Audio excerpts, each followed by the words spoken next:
Hello everyone, welcome back to my channel. Today I will teach you linking device.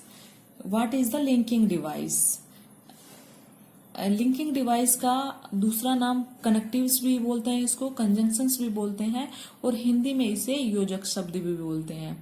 अगर आप मेरे channel पर नए आए हो तो मेरी वीडियो को लाइक, सब्सक्राइब व बेल आइकन का बटन दबाना ना भूलें ताकि आने वाली वीडियो आपको सबसे पहले मिल जाए।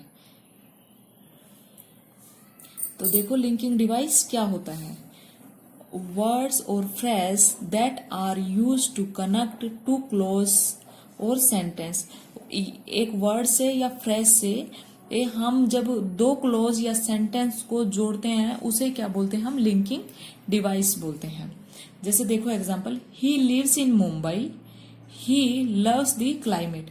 ये क्या है, इसके दो क्लोज हैं तो इनको क्या करेंगे हम, देखो कौन से लिंकिंग डिवाइस से जोड़ते हैं और कैसे जोड़ना है हमें। He lives in Mumbai because he loves the climate. ये दो क्या है, क्लोज हैं, इनको हमने बिकॉज से जोड़ा है। क्लोज मीन्स उपवाक्य, हिंदी में हम इसे क्या बोलते हैं, उपवाक्य। अभी देखो क्लोज क्या होते हैं। Close is a group of words that includes a subject and A verbs. एक सेंटेंस में जैसे वर्ब्स और सब्जेक्ट होता है, इसमें एक क्लोज में भी वैसे ही सब्जेक्ट और वर्ब्स होता है।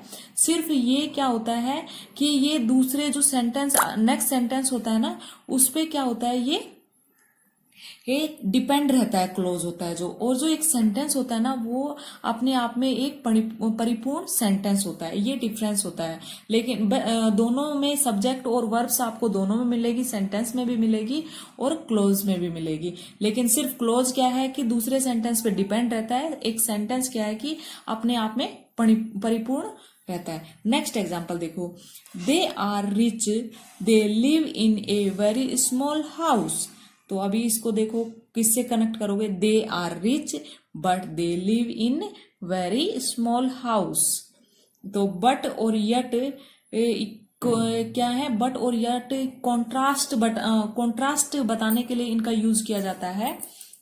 यानी कि विरोधी भाषा होती है ना, विरोध भाषा, उसको बताने के लिए ये बट और हम यट का यूज करते हैं। जैसे ऊपर वाले सेंटेंस बताया, वो रिच तो है लेकिन फिर भी वो स्मॉल हाउस में रहता है, तो क्या है कि उसका विरोध भाषा उसको बताने के लिए इसका यूज कर रहे हैं, यानी कॉन्ट्रास्ट बताने के लिए बट और यट का यूज करते हैं हम।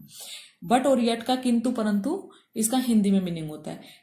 Linking device, combination two clause to show contrast, reason, comparison, purpose etcetera.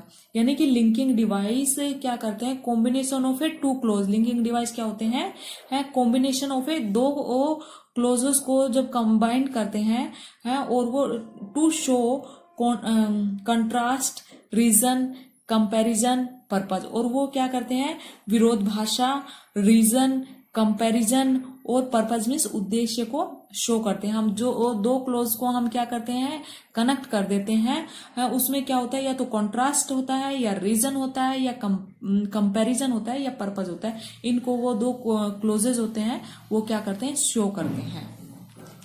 Next देखो, अभी क्या है, types of linking device. First देखो, फर्स्ट टाइप है इसका, linking device that present contrast. जो लिंकिंग डिवाइस, कौन कौन से ऐसे लिंकिंग डिवाइस होते हैं जो कि क्या है, कॉन्ट्रास्ट उत्पन्न करते हैं, कॉन्ट्रास्ट बताते हैं। तो वो है but, yet, still, however, nevertheless, whereas, although, though. ये सारे लिंकिंग डिवाइस क्या बताते हैं, कॉन्ट्रास्ट बताते हैं। But, yet, still, however, nevertheless, whereas, although, though, ये सब क्या है, लिंकिंग डिवाइस क्या बताते हैं, ये कॉन्ट्रास्ट बताते हैं सेंटेंस में जब इनसे कनेक्ट करते हैं।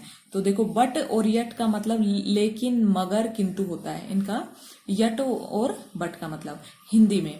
स्टिल का मतलब होता है फिर भी, हाउएवर का मतलब होता है तथापि, नर्वथलेस का मतलब होता है फिर भी, वेयरएज का मतलब होता है जबकि, आल्दो और दो का मतलब होता है यद्यपि। इनका मैंने हिंदी में भी आपको बता दिया है। अभी कुछ एग्जाम्पल्स लेके और इनको कनेक्ट करके देखते हैं। He is poor, he is happy. तो अभी ये दो क्या है, क्लोज हैं, दो क्लोज हैं। तो अभी इसको हमें कनेक्ट करना है। क्या है कि ये he is poor, he is happy, वो गरीब होके भी वो क्या है, खुश है। तो क्या है कि ये कॉन्ट्रास्ट शो कर रहा है। तो अभी हम इसको किसे देखो कनेक्ट करते हैं। He is poor but he is happy. तो वो गरीब होने के बाद भी वो क्या है, खुश है। He is poor but he is happy. तो क्या है, बट से जोड़ा है हमने इसको। और इसको एक दूसरी तरह से भी जोड़ सकते हैं। यदि उसका सब्जेक्ट और हेल्पिंग वर्ब दोनों सेम हो तो उसमें एक ही सब्जेक्ट और हेल्पिंग वर्ब जोड़ के और ऐसे लिख सकते हैं उसको, he is poor but happy. तो ये भी हमारा क्या होगा, करेक्ट होगा। लेकिन क्या है, हमारा सब्जेक्ट सेम होना चाहिए और हेल्पिंग वर्ब सेम होनी चाहिए, तभी हम उसको लिंकिंग ऐसे जोड़ सकते हैं, कनेक्ट कर सकते हैं कोई भी दो क्लोजेस को। देखो नेक्स्ट, देखो इसको यट से कैसे जोड़ेंगे। He is poor yet he is happy. इसी सेंटेंस को हम बट से भी जोड़ सकते हैं, यट से भी जोड़ सकते हैं। नेक्स्ट देखो, he is poor however he is happy. वो गरीब होने के बावजूद भी वो क्या है, हैप्पी है। तो इसको बट से भी जोड़ सकते हैं हम, यट से भी जोड़ सकते हैं, हाउएवर से भी जोड़ सकते हैं इस सेंटेंस को। नेक्स्ट देखो, he failed many times he remained hopeful. ठीक है, तो अभी ये सेंटेंस है, इसको कैसे जोड़ेंगे देखो। He failed many times nevertheless he remained hopeful. तो क्या है, इसको किसे जोड़ा, नर्वथलेस से जोड़ा। नेक्स्ट देखो, he failed many times yet he remained hopeful. यानी कि उसको हम नर्वथलेस से भी जोड़ सकते हैं और यट से भी जोड़ सकते हैं। नर्वथलेस का मतलब है फिर भी, यानी कि वो बहुत बार फेल हो चुका है, लेकिन फिर भी वो उसने अब आशा नहीं छोड़ी है। तो ये नर्वथलेस से भी जुड़ जाएगा और येट से भी जुड़ जाएगा, इस टाइप की सेंटेंस। नेक्स्ट देखो, he tried very hard he was not successful. तो अभी देखो इसको, he tried very hard but he was not successful. तो इसको किससे जोड़ा, बट से। क्या, कौन सा कैसा सेंटेंस है, कॉन्ट्रास्ट का सेंटेंस है। नेक्स्ट एग्जांपल देखो, इसको यट से भी जोड़ सकते हैं, बट से भी जोड़ सकते हैं। नेक्स्ट एग्जांपल देखो, we invited him to the party he did not come. Next देखो, we invited him to the party yet he did not come. तो क्या है, इस सेंटेंस को हमने यट से जोड़ा है। नेक्स्ट देखो, they have a lot of wealth they are not satisfy. They, अभी देखो इसको किससे जोड़ेंगे, they have lot of wealth still they are not satisfied. तो यानी कि किंतु परंतु स्टिल का मतलब होता है, स्टिल और बट का मतलब, तो वो सेटिस्फाई नहीं है, किंतु वह सेटिस्फाई नहीं है। नेक्स्ट एग्जांपल देखो, he is rich he is not arrogant. तो वो क्या है, अमीर है लेकिन वो घमंडी नहीं है। तो क्या है, ही is rich but he is not urgent. तो इस सेंटेंस को बट से जोड़ा हमने। इसको आल्दो या दो से भी जोड़ सकते हैं। तो देखो, आल्दो से या दो से जोड़ना है तो हमें सेंटेंस के फर्स्ट में लगाना होगा। तो देखो, Aldous he is rich he is not urgent. दो से भी हम ऐसे ही इसको जोड़ सकते हैं।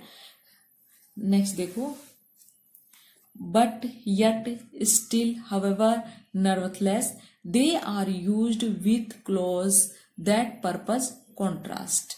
आल्दो दो, जो क्लॉज कॉन्ट्रास्ट प्रकट नहीं कर रहे हैं उनके साथ आल्दो व दो का यूज किया जाता है। आल्दो और दो का यूज कब करते हैं, जो सेंटेंस कॉन्ट्रास्ट प्रकट नहीं कर रहे हैं, शो नहीं कर रहे हैं, तो उसके साथ में आल्दो और दो का प्रयोग किया जाता है। जैसे इसमें है कि वो रिच भी है लेकिन उसके वो घमंड नहीं करता है, तो ये सेंटेंस क्या है, कॉन्ट्रास्ट शो नहीं कर रहा है, इसलिए इसके साथ में आल्दो या दो का प्रयोग भी हम कर सकते हैं। नेक्स्ट देखो, he was ill, he went to work. He was ill yet he went to work, यानी कि वो बीमार है लेकिन फिर भी वह काम पर गया है, वह काम कर रहा है। तो अभी देखो इसमें कैसे ऑल्दो या दो का यूज करेंगे। Although he was ill he went to work, क्योंकि इस सेंटेंस में कॉन्ट्रास्ट नहीं है इसलिए ऑल्दो का यूज हम कर सकते हैं। नेक्स्ट देखो, he knew the answer he did not speak. He know the answer but he did not speak. इसको हम बट से भी, यट से भी, हाउएवर से भी, तीनों से किसी से भी कनेक्ट कर सकते हैं सेम वे में। अभी ऑल्दो से कैसे